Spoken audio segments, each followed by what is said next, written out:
ഇവിടെ നമ്മുടെ വണ്ടി വർക്കിന് കയറ്റിയിട്ടുണ്ട്. ആ യൂണിക്കോൺ വണ്ടി, ആ ഫോക്കോയിലേക്കും അതിൻ്റെ ചെയിൻ കവറും മാറാനും വേണ്ടിയിട്ട് നമ്മൾ വർക്കിന് കയറ്റിയിട്ടുണ്ട്. അപ്പോൾ നമ്മളത് കയറ്റി അയച്ചിട്ടുണ്ട്. ഫ്രണ്ട് ഫോർക്കൊക്കെ കയറ്റി അയച്ചിട്ടുണ്ട്. ഇതാണ് അതിൻ്റെ ഫ്രണ്ട് ഫോർക്ക്. ഇത് നിലവിൽ രണ്ടത്തെ ഹോൾസെയിൽ മാറുന്നുണ്ട്. രണ്ടത്തെ ഹോൾസെയിൽ ഒന്ന് മാത്രം നല്ല ലീക്കുള്ളൂ. ഒന്ന് അതിൻ്റെ ഉള്ളിൽ ഹോൾസെയിലുകളിലൊക്കെ നല്ല തുരുമ്പുണ്ടാവുന്നുണ്ട്. അതിൻ്റെ കൊണ്ട് ഹോൾസെയിലാണത്. ഇതതിൻ്റെ ലോക്ക്, രണ്ട് ലോക്കും തുരുമ്പൊക്കെ പിടിച്ചിട്ടേ ആകെ മോശമായിട്ടിരിക്കുകയാണ്. അപ്പോൾ അതാണ് രണ്ടത്തെ ഹോൾസെയിലും ഓയിലും മാറുന്നത്.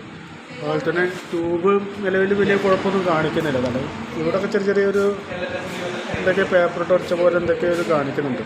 വർക്കിംഗ് കാണിക്കുന്നത് നമുക്ക് ഇവിടെ ഇതുവരെയാണ് നമുക്ക് വർക്കിംഗ് കാണിക്കുന്നത്. നിലവിൽ വലിയ കുഴപ്പമൊന്നും കാണിക്കുന്നില്ല. തൽക്കാലം നമുക്കിതിൻ്റെ രണ്ടിലെ ഹോൾസെയിലും ഓയിലും മാറിയിട്ട് ക്ലിയർ ചെയ്യാം. ഓക്കെ. അതുപോലെ തന്നെ ഈ ചെയിൻ കവർ നമ്മൾ മാറ്റുന്നുണ്ട്. ഈ നേരത്തെ ചെയിൻ കവർ അപ്പോൾ നമ്മൾ മാറ്റിയിട്ട് നമ്മൾ ഇറങ്ങി തീരുമ്പോൾ നമ്മൾ കോൺടാക്ട് ചെയ്തോളാം. ഓക്കെ. ഞാനൊരു എസ്റ്റിമേറ്റ് കൂടി സാറിന് തരാം. എടുക്കേണ്ടതെന്ന് പറഞ്ഞാൽ മതി.